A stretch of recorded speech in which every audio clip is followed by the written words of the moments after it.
Shalom. All praise to Yahweh, Shem Yahshua, Shem Rakakadash.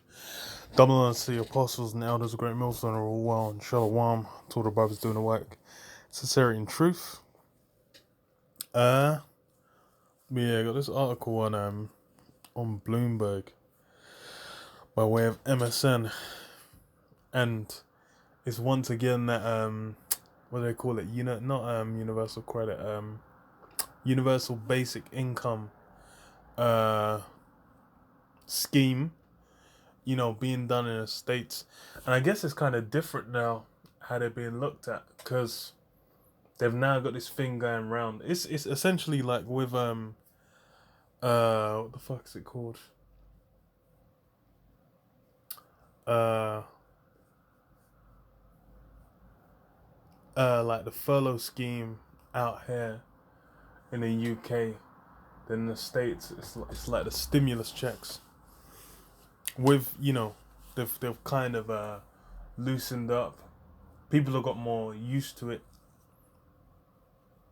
so there's less kind of fight against it. But then it's like with these things, it's these things are gonna get rolled up into that mark, into the chip, and then you'll have it'll basically all be digital and tied into your mark, being able to access these things, because that's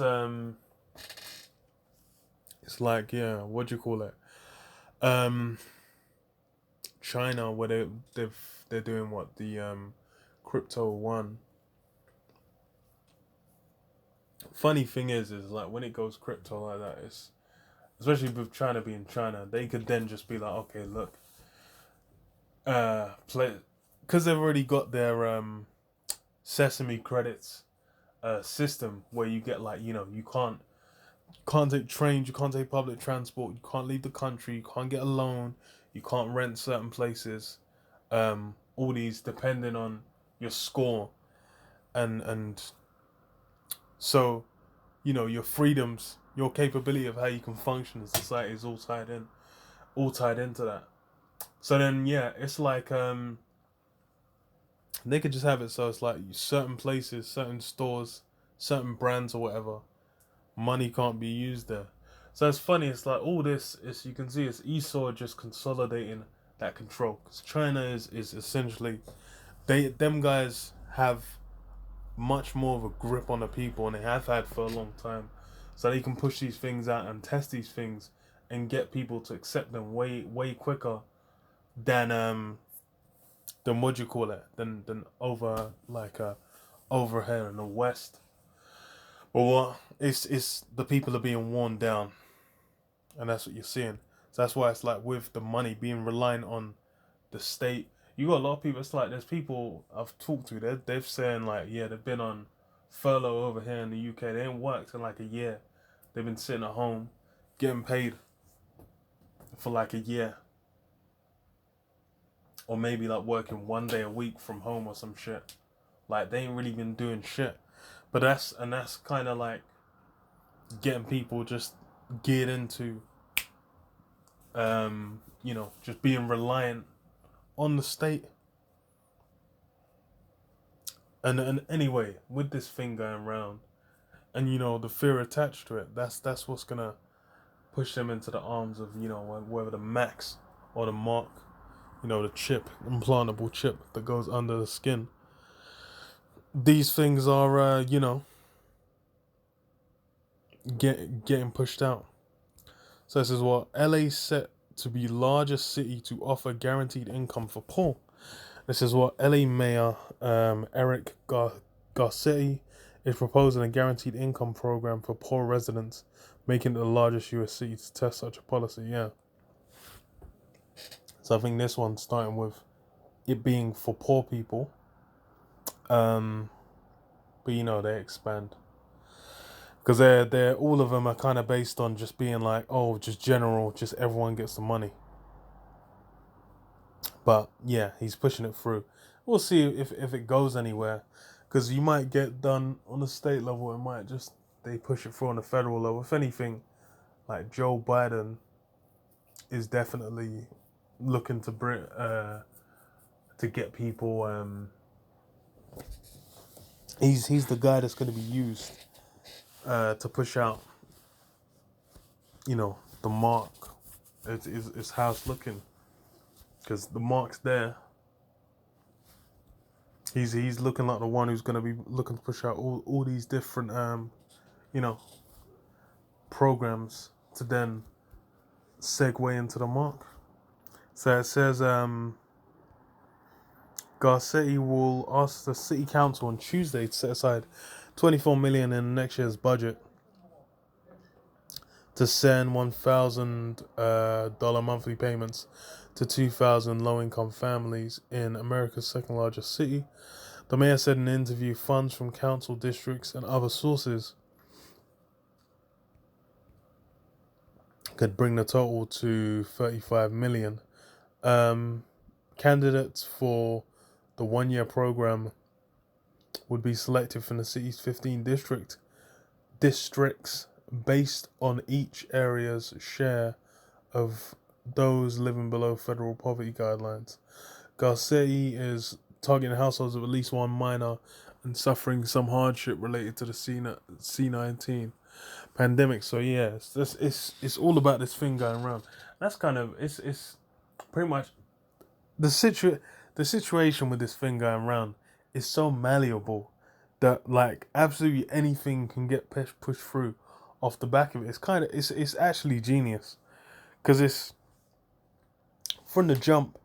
It's looked like it's been blown out of proportion, but then because it's been going on so long, and everyone's taking it so seriously, and now anything can be accepted off the back of it.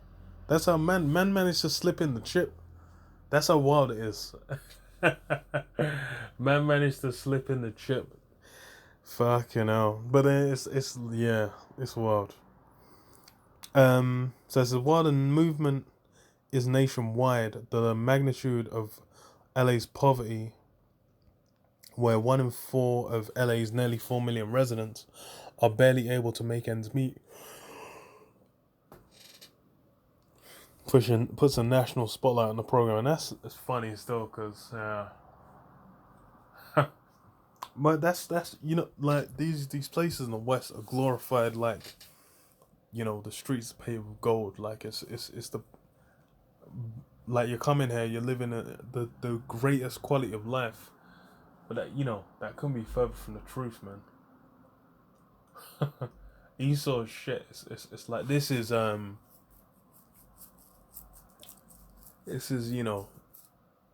like the 10 toes, man, the iron and miry clay. As far as the quality of the place, like you go back to Babylon, it was a head of gold. Like the earth was in a different state. The conduct to the people was different. It wasn't just unbridled, uncontrollable, and complete and total wickedness that's taken to, the pinnacle of it as you see today. There was way more morals, and like the conduct was of a much higher quality back in the ancient world.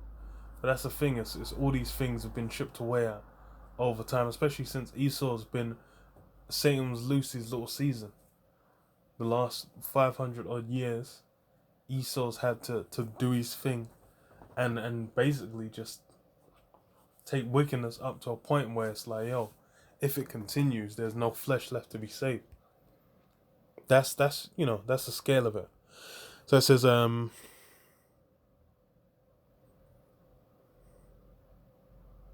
how many decades are we going to keep fighting a war on poverty with the same old results? Garcetti said, this is one of the cheapest insertions of resources to permanently change people's lives.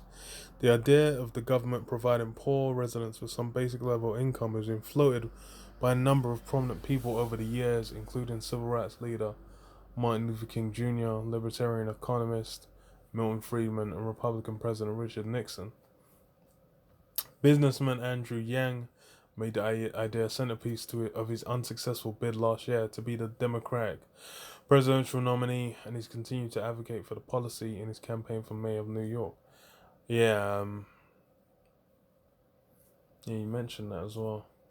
It's been done. It's been done in a fair few cities. They're doing it like mainly the Scandinavian kind of countries, like I think Sweden, Norway.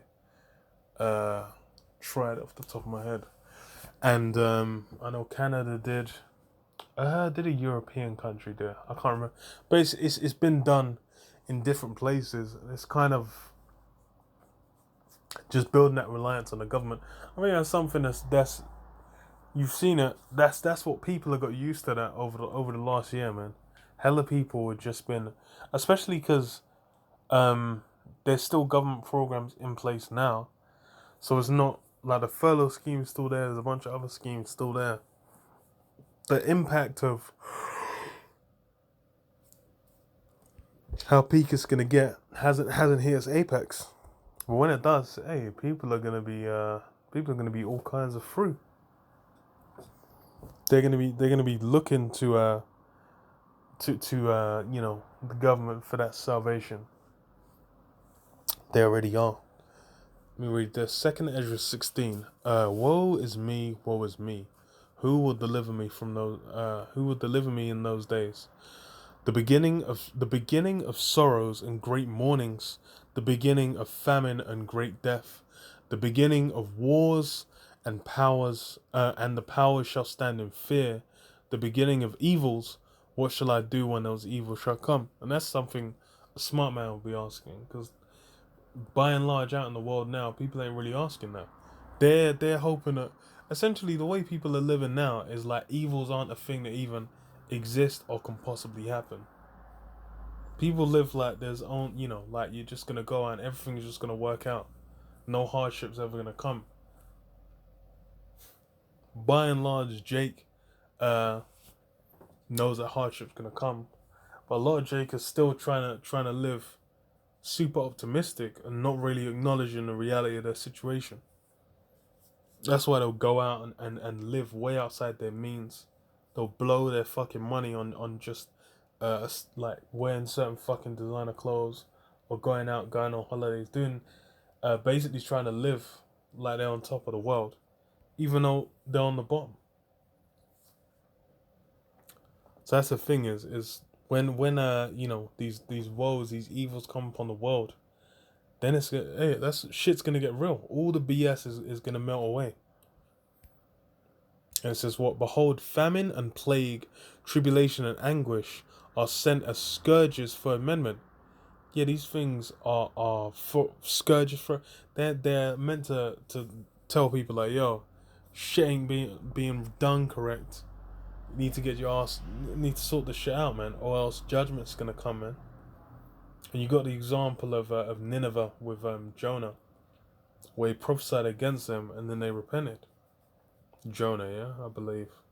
Um, and then that's the thing is, but now this is the time of the final judgment. So it's like even what we're prophesying for is for what? It's for the elect to rouse the elect from sleep and basically wake them up to the truth.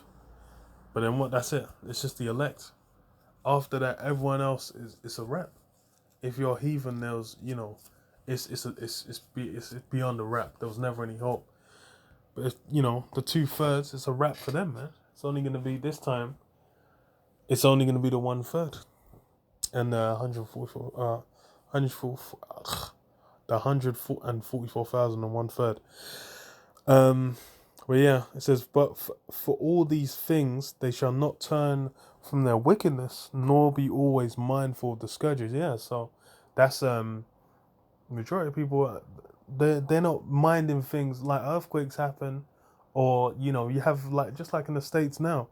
You haven't like, I think you had like fucking the last week every day there was like a mass shooting, maybe two on some days. That's how wild it's getting. But these people aren't looking at it as like, wow, maybe this is coming from the heaven. Maybe this is coming from the heavens. Maybe there's you know the God that America claims, man. The God of the Bible. That's what America claims.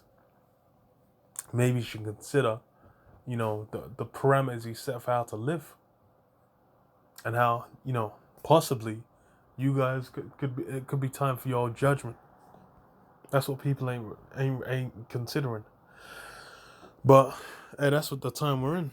Because there's what behold, victuals shall be so good cheap upon the earth, they shall think themselves to be in good case, and that's the point I kind of wanted to bring out just on the article. Because what it's getting these government programs. It's even like with them stimulus checks, man. People are getting their stimulus checks, going and buying designer shit, going and splashing the cash. They think they're in some form of good case, man. They think they're being blessed. They think they're getting blessed up. Don't realize it's the complete opposite, man. They're by and large, Jake ain't paying attention to what's going on in the world, man. They don't know what time we're in. Don't know about prophecy. Don't know what's getting ready to go down. So boy, for them it's just you getting some cash thrown at you. Doesn't mean that all of a sudden all your woes are gone. And that's how give it a month, people are gonna be back in back to being broke. And it's gonna close in on them real swift. So that says what they shall finish this being okay. Okay, yeah, no, I didn't finish. So it says that they shall think themselves to behold, victuals shall be so good cheap upon the earth, that they shall think themselves to be in good case, and even then shall evils grow upon the earth, sword, famine, and great confusion. For many of them that dwell upon the earth shall perish of famine. Yeah, that's the thing as well. Famine. You had throughout 2019 to 2020, you had all kinds of crop die-offs, locust swarms, and what do you call it? Harvests that weren't reaped because there weren't enough people around. All these different things. That famine's coming, man. And then you had people going mad, buying up, emptying warehouses worth of goods all over the world, man. Especially in America. So yeah, these things are well on the way. Just a matter of time. It says and the other that escaped the hunger shall the sword destroy, and the dead shall be cast out as dung, and there shall be no man to comfort them, for the earth shall be wasted, and the cities shall be cast down. Yeah, that's it's gonna become peak, man. It's gonna be such a circumstance that, and it's gonna be people aren't gonna be prepared. That's the thing, is by and large, it's gonna come as a thief. Because it's not going to come as a thief for us, because why? We're the prophets. And we're the watchdogs of Israel. We're basically watching out for the times that are coming. And then warning the people. That's done what's being done, man. From the elders and apostles on down. It's been done for the longest. But what? People aren't going to heed, like it was said earlier. They're sent a scourge for amendment. But hey, people aren't going to turn from their wickedness. People are going to be reinforcing it because that's what you're having. But hey, once it hits a certain point, certain level of heat, certain level of intensity, all of that's going to go out the window, man.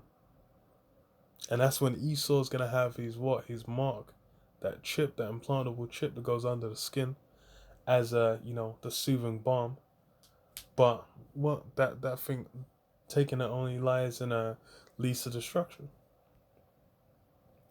So yeah, I'll leave it there. Shalom. Yeah, Shalom.